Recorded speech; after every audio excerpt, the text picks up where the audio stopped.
Welcome to our morning show today on WRCO Radio. We have a studio full of talent. We are going to be talking about Snow White, the adaptation by Tim Kelly. It's going to be produced in our community coming up in April. In fact, it'll be Friday, April 17th, Saturday, April 18th, and Sunday, April 19th, and then the following weekend as well, the 24th, 25th, and 26th here in Richland Center. So joining us in the studio, we have producer Andrew Sharp. We have director Dave Tim. We'll also have Jennifer Seide in with us talking about the costumes, amazing costumes for the show. And then also we'll have actors and actresses, including Mila Marks, who will be playing Snow White. We have Hunter Danes, who is Snore, and Alaric Riley, who is going to be playing Sarge. So good luck to the cast and crew. And Andrew, here we go again with another production. This is going to be awesome, I think. Yes, and this has been a fun one, and everyone's getting along very well. Not that we usually don't, we usually do, but everybody's having fun. We're ahead of schedule, which is nice for the producer and the director and on the costumer and stuff like that, to not be scrambling or feel like we're going to have to be scrambling. So things are going very well. You have a spring break this week for anybody at Richland Center. Does that kind of play into it, or did you kind of work that in? No, it plays against it, actually, because the Queen, who is Liz Niemeyer and the choral director, has taken her chorus to New York this week.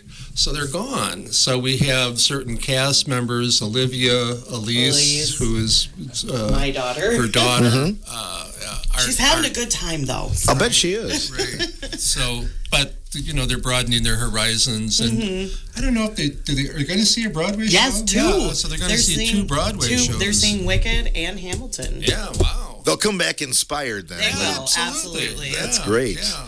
Well, give us a little overview, Andrew, if you would, of Snow White, the adaptation by Tim Kelly. Yeah, well, it's actually based more on the original Snow White story that the Brothers Grimm put out. The first Snow White was 1812, and then they did various revisions of it until they finally had more or less their final version in 1857. And by modern standards, it's pretty grim. The Brothers Grimm are usually pretty grim. So in this version, for instance, in the original version, it was Snow White's mother that was so jealous of her. And then it did get changed to her stepmother, but the original was the mother. Instead of demanding that the huntsman bring back her heart, she wanted him to bring back her lungs and liver so she could eat them. And so then, of course, the huntsman does spare Snow White, obviously, right? And the huntsman brings back a wild boar's heart and lungs, or lungs and liver, and the queen does eat them. But then, in the end, the prince comes and saves Snow White, and then the queen is going to go to.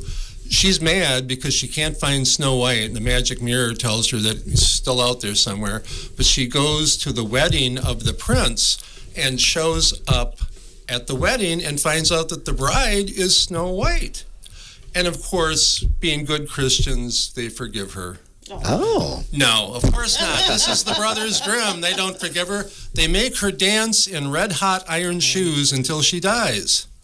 I guess the Germans thought that was justice back in those days. So, anyway. Luckily, they changed that. Over the years, right? Disney. So then Disney, there were a couple of silent movies of Snow White, one in 1902. I've been boning up on this, obviously. One in 1916. And then Walt Disney in 1933 decided that he wanted to make a full-length animated feature film, and everybody told him he was crazy. Nobody would sit still for a cartoon that was an hour and a half long. W.C. Fields said nobody would sit through a cartoon that was that long. But he wanted to do it, and at first he was actually going to do Alice Through the Looking Glass, but one of the other studios did a version of that actually had W.C. Fields in it, just by the by. So then he changed to Snow White, and they started working on it, and this was his project. And they put an incredible amount. Usually the Disney shorts at that time were about $250,000. Wow. This was going to be over $1 million.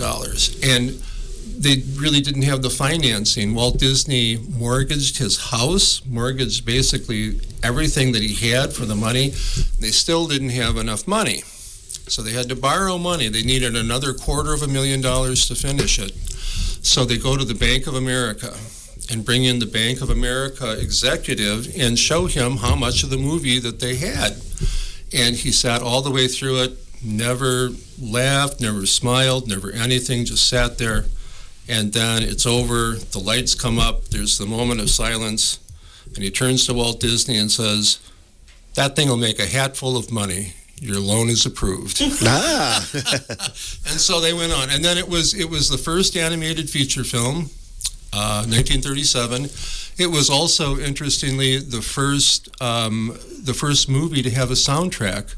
That was the first movie soundtrack, was Snow White. You know, they're hi ho, it's off to work we go, and someday my prince will come, and the other songs. So it was the first record from a movie.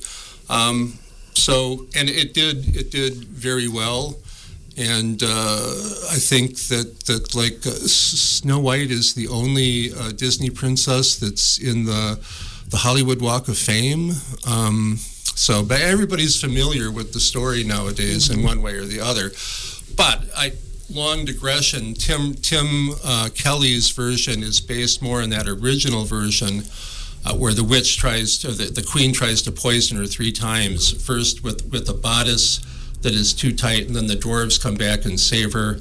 And second with the poison comb, and the dwarves come back and save her. And the third time with the poison apple that gets stuck in her throat. And in the old versions, they're transporting, the prince is having Snow White transported from one spot to another. And the servants stumble and jog her, and it makes the piece of the apple in her throat dislodge. So instead of the kiss, it was the apple not being in her throat anymore. So, that's pretty much the background that I have on Snow White. Interesting, yeah. And so this will be a little bit more kind of in between the movie and the original then. Yeah, right. You know, Disney was the first one to name the dwarves. The dwarves they were just the dwarves.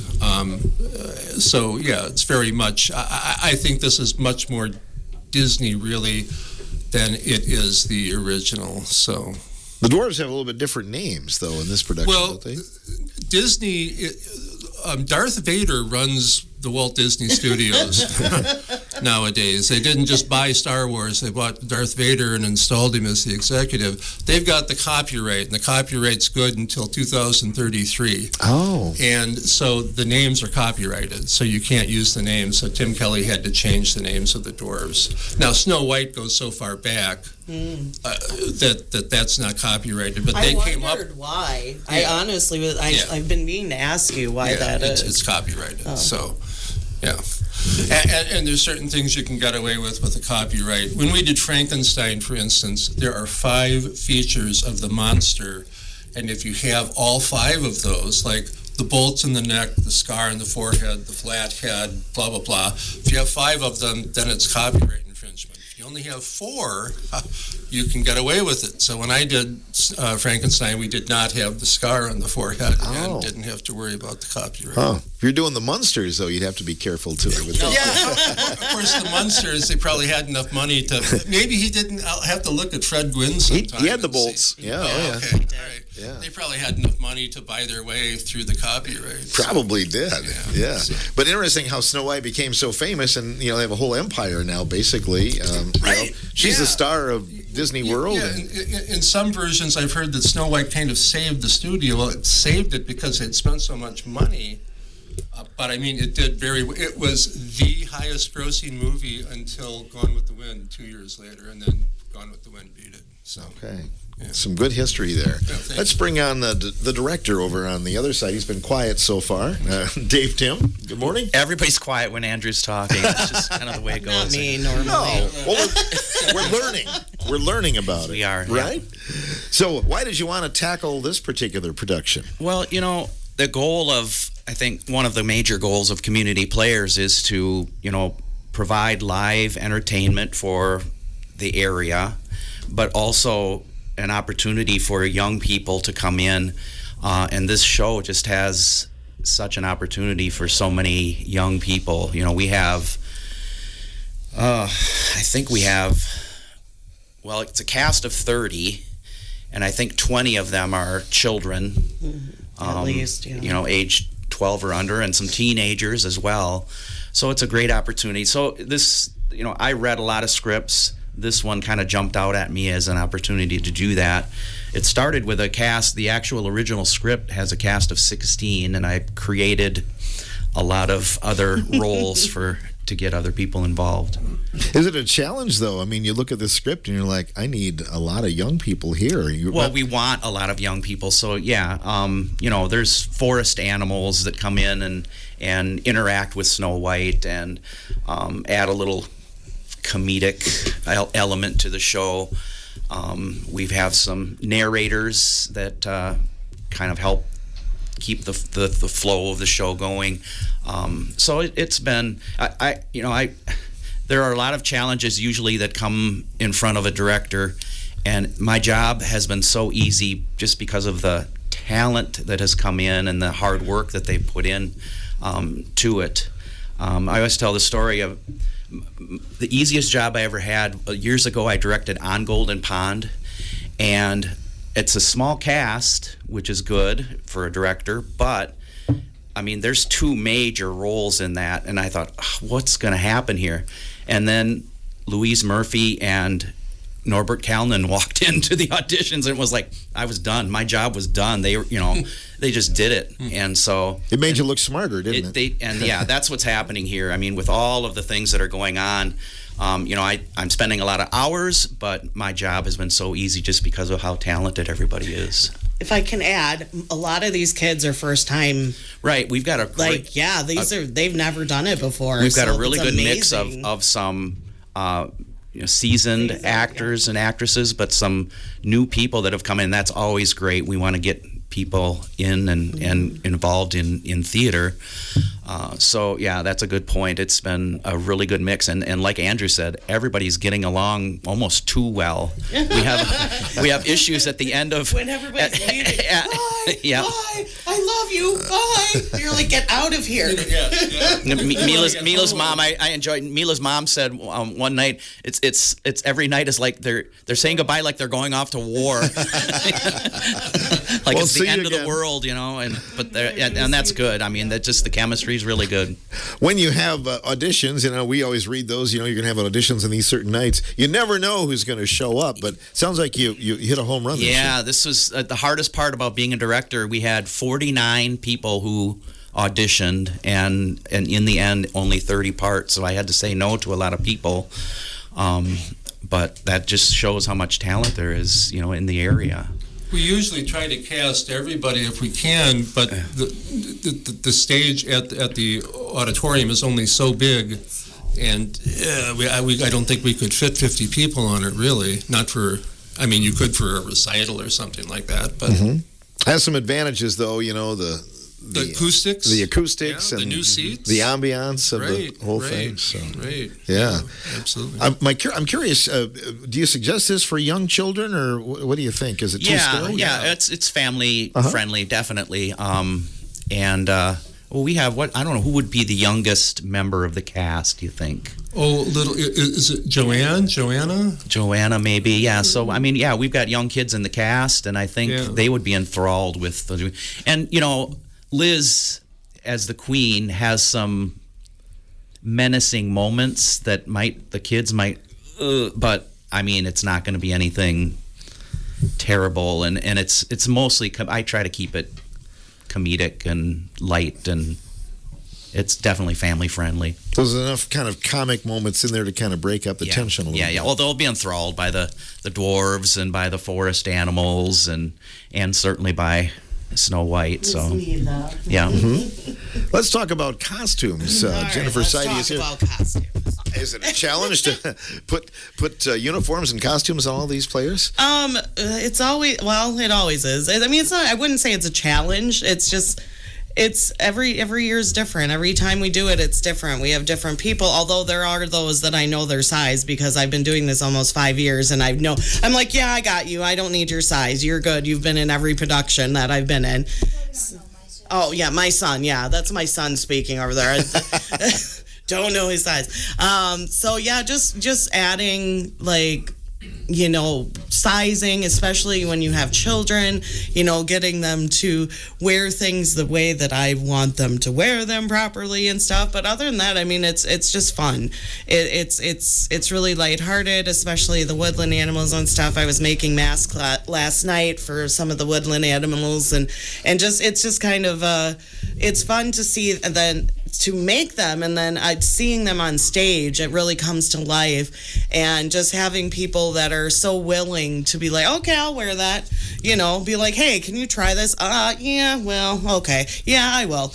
So, and just having even these new kids, and it's sad every time a production's over, because I bond with all of these people. And I always say this every time, it's a theater family, and it really is, because I bond with all these people. These kids, I love them. I mean, and you build a relationship with them. You're working with them. You're having fun with them.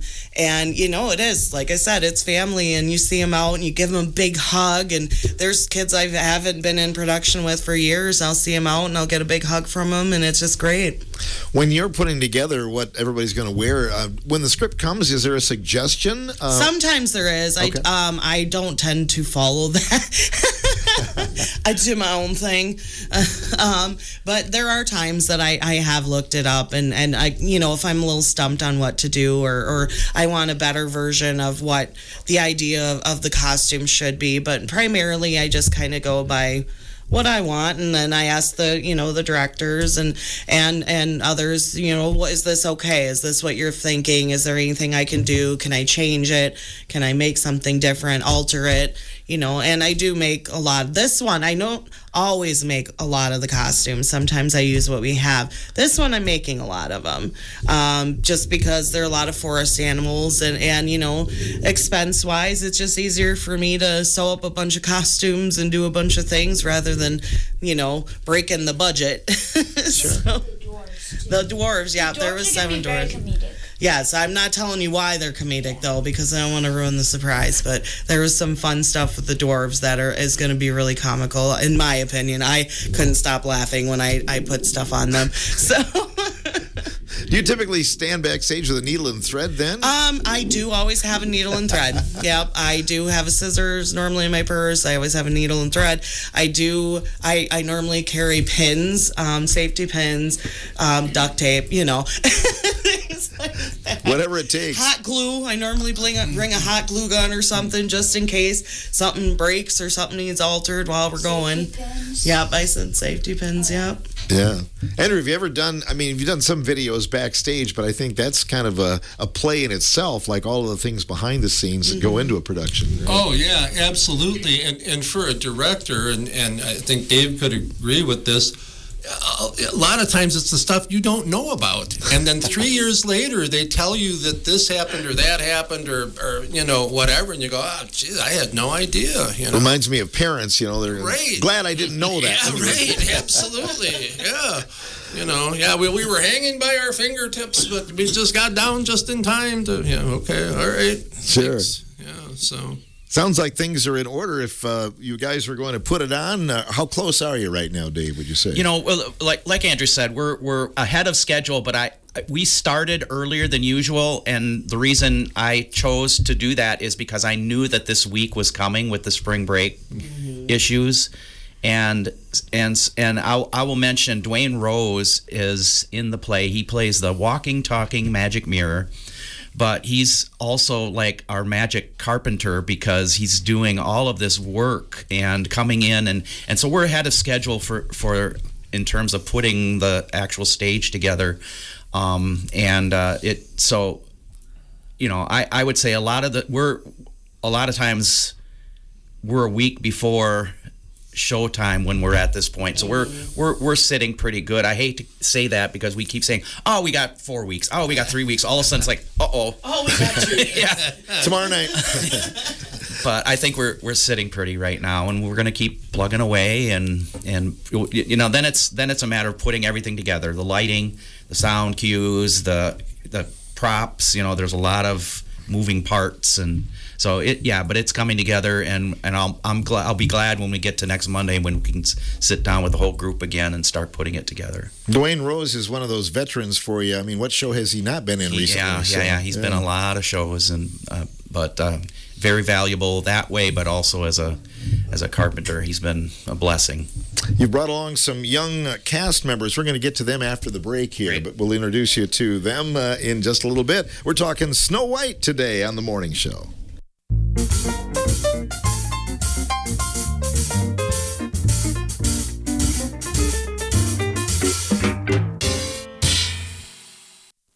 Welcome back to the morning show there. Good job by some of the players of Community Players. Joining us, we have some cast members talking about Snow White, and director over here on the other side of the room is Dave Tim. Dave, maybe you can introduce us to the young players you've got here in the studio. We've got Snow White, of course, here, but we've got 2/7 of the dwarves here. And I'll let them tell you more about their characters, but very happy to have some young talent here. A couple of people who you may have recognized because they've been in a few plays. Absolutely. Well, we have Hunter Danes and we have Alaric Riley who will be joining us here. Hunter, tell us about Snore. What can you tell us about? He sleeps a lot.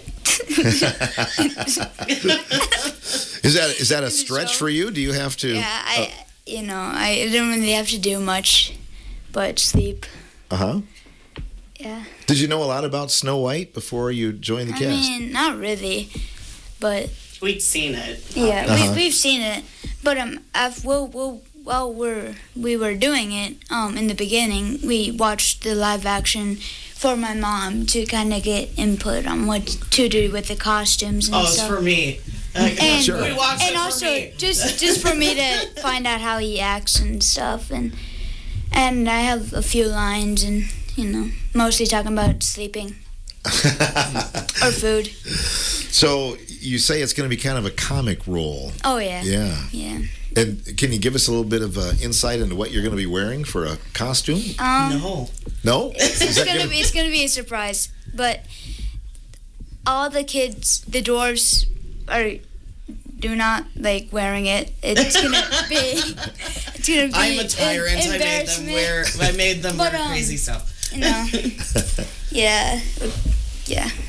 Good. You're an Elvis fan, right? Yeah. Yeah. So are you going to channel your inner Elvis when you play this part or not? You have a sleepy Elvis. No. Interesting. Well, you're a man after my own heart, enjoying Elvis there. What are some of your other interests when you're not on stage? Guitar. I play guitar. And Elvis. And I play Elvis music, and recently I got a hand injury, so I haven't really been able to play my guitar, but now I'm going to be able to because I'm off of it. But One Piece, an anime. Yeah. What's your favorite Elvis song, by the way? I'm just curious. Either Heartbreak Hotel or Suspicious Minds, or In the Ghetto. You can't go wrong with those, Andrew. I just heard that George Harrison from the Beatles was going down the street when he was a kid and heard Heartbreak Hotel coming from a window and was so entranced that he walked over under the window and listened to the whole song. It was the first Elvis he'd ever heard. Yeah, over in England. Quite an influential song, no doubt about it. But this is my 7th play. 7th play? Yeah. Wow. So. You're a veteran of the stage then. Do you get nervous? Oh yeah. Do you? Yeah. But in Little Shop of Horrors, I had a small part. I only had one scene, and all I had to do was just scream. So. That wasn't hard? No, it wasn't. No, I almost lost my voice for a couple of days. But the dentist and stuff was drilling holes in my teeth. Not actually, but Not actually. What has been your favorite role of the 7? probably not Little Shop of Horrors. My first one, which was Lion, the Witch, and the Wardrobe, and I was a leopard. And I guess like all the costumes which my mom made, which is 40 costumes, animal costumes, and I guess like all the lights and the action in it, and I don't know, it was really It was fun. a fun production. Yeah. Yeah, that And was. then meeting everybody, and then meeting more people in like other places and stuff. That was a good one. And how old are you? I'm 12. 12. And so what grade? 5th. 5th grade. All right. So coming down to the end of your school year right now. aren't Yeah. you? Good. What would you like? This is a long ways off, but would you like to get into some sort of performance when your school days are done? Hamilton. I'd really like to be in Hamilton. Hamilton. All Yeah. right. Or, yeah, that's. No, they're doing an Elvis Presley. Oh yeah, so Baz Luhrmann, the director of the Elvis movie, he's doing a Elvis on stage play, and I want to audition, but it's in Yes, New if we York. could go to New York and audition, I said no. Yeah, but like, I could be You young. wanted to be Elvis. young Elvis. Anyways, back to Snow White. Yeah. Still off the subject, I just saw the Buzz Luhrmann epic Oh, yeah, Elvis we concert. did Did you too. see that? Wasn't Yeah, that we did. outstanding? It was wonderful. Yeah. You Not felt like also- you felt like you were at Elvis's Oh, it concert. was He's still amazing. alive or something. Yeah. So We're going to see an Elvis impersonator on the 10th at the Legacy, so we do that a lot. awesome. Sounds like fun. Well, good luck with Elvis your role. all the time, Good, unless he It's gonna be very snore. fun. good luck. I was in a few productions over the years where they could have called me Snore, but it was like a derogatory thing. Yeah, and also we just did a commercial too for it too. Oh yeah, for Ace Hardware, we just at did a Ace commercial. Hardware, Yeah. and Our sponsor. One of Oh. our sponsors, Ace Hardware. Yeah, it's really cute. If you haven't seen it, you need to check it out. How can we see it? on It's YouTube. on YouTube. Ben, that's this guy's. Ben On- Kelch's. Benjamin Kalicious. Close. Kalicious? No, Go to YouTube and type in Ben Kelch. Kelch. Yeah. K-E-L-S-C-H. don't type in I think Kalicious. it's the new. I think it's the newest. Although video. you will get a sneak peek of the elf. Oh gosh, dwarf costume. costumes on. And it. then, Oh. and then of course, Alaric did awesome too in it. Mm-hmm. Great. Well, Miss Mila, Sarge. our Snow White, she did wonderful. sure. But Snore is also it's like another name for Sleepy too. sure. Right. Yeah. Exactly. And So, like, Sarge is another name for Doc. all right. Well, let's bring on Sarge. He's been quiet over there too long there. Lyric Riley. Hi there. How you doing? Good. Tell us about your character, Sarge. Sarge is the leader of the dwarves. He makes sure they don't get in any trouble and kind of leads them on their way. What do you like about the part? Well, Are there some challenges? I mean, to playing the part? no, not really. He doesn't really need to know how to talk loud and be in charge. Okay. Oh, sure. So the boss, in other words. Right. Sarge is in charge. Sarge is large and in charge. So how many productions have you been in? I think. You've probably done 7. This will probably be your 7th as well. I think. yeah. So. And Alaric has been he's been doing a lot of tech stuff for us Oh yeah. in the booth. He did Yeah. tech. His Yeah. dad's the tech Oh, that's right, director, so six. Kevin Riley. Yeah. Oh, sure. So do you like being on stage or do you being off stage behind the scenes more? I like them both, but if I had to pick one, I think it's being on stage. I really like being on stage. Why do you think people should come see Snow White? You're going to put a plug in. Why should people come see it? Well, it's a really fun show, and there's a lot of things that I feel like people would find interesting and laugh at. Have you built a camaraderie with the other dwarfs? You know, you're kind of a team. Yeah. And enjoy yourself backstage. How much are the dwarves on stage? A lot. Half the time, Yeah, probably. Half the time? A lot of the time. Half the time. Interesting. What about some other interests, Lyric? Do you have some other things that you like off stage?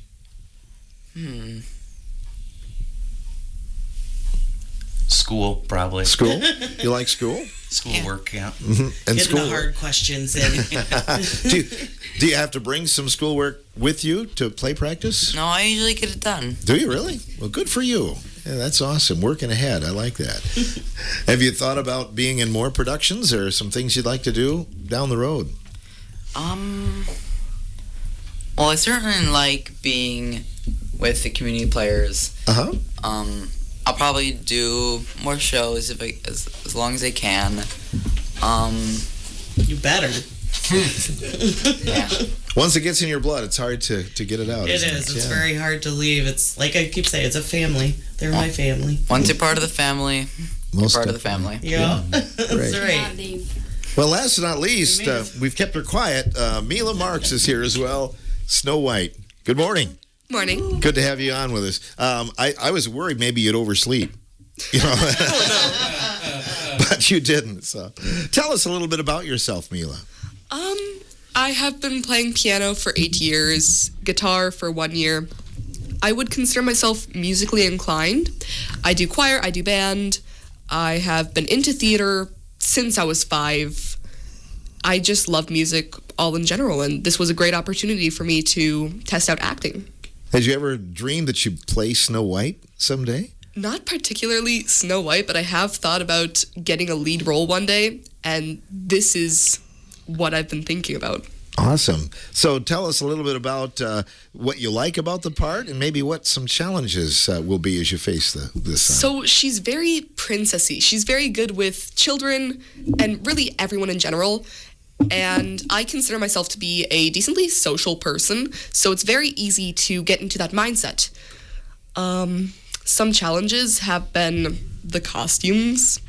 I bought 6 different wigs and had to try them all on. And we chose one top contender, and I believe it looks pretty good. Okay. So you didn't just color your hair. You've actually got a wig. Oh no, we're getting a wig. Going all out. Do you have little animals that follow you around, or?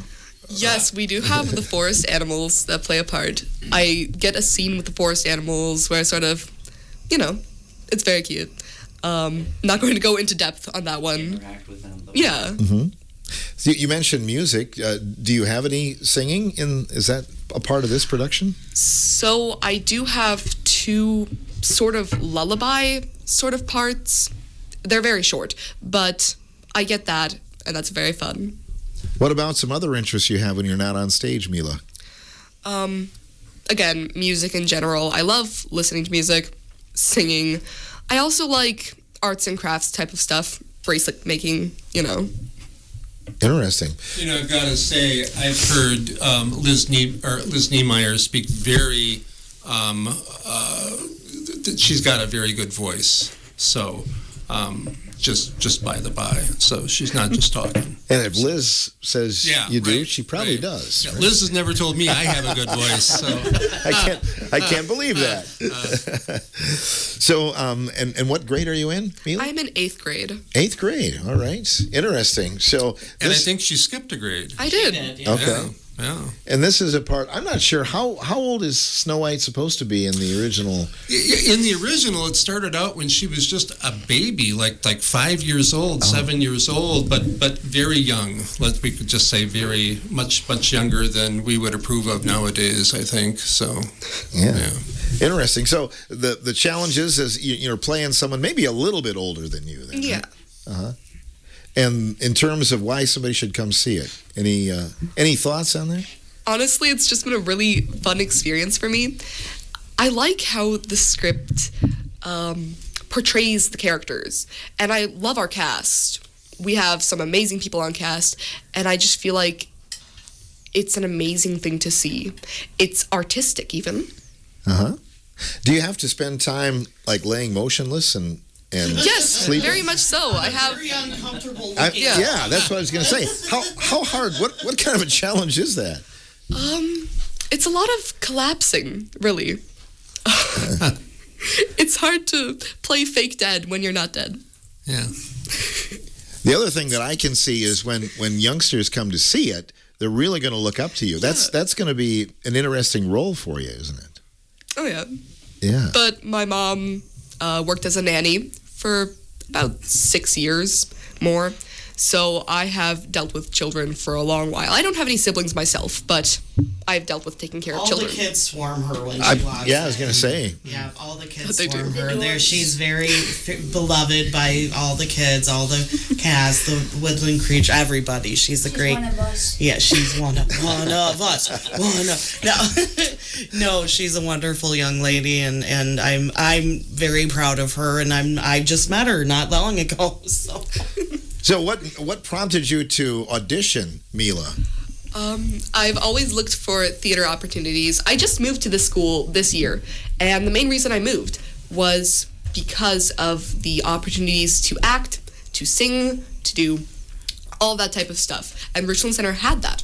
So when I moved here and saw the chance to audition, of course I wanted to audition. When I had filled out the audition sheet, I had marked off all the roles that I thought I could get.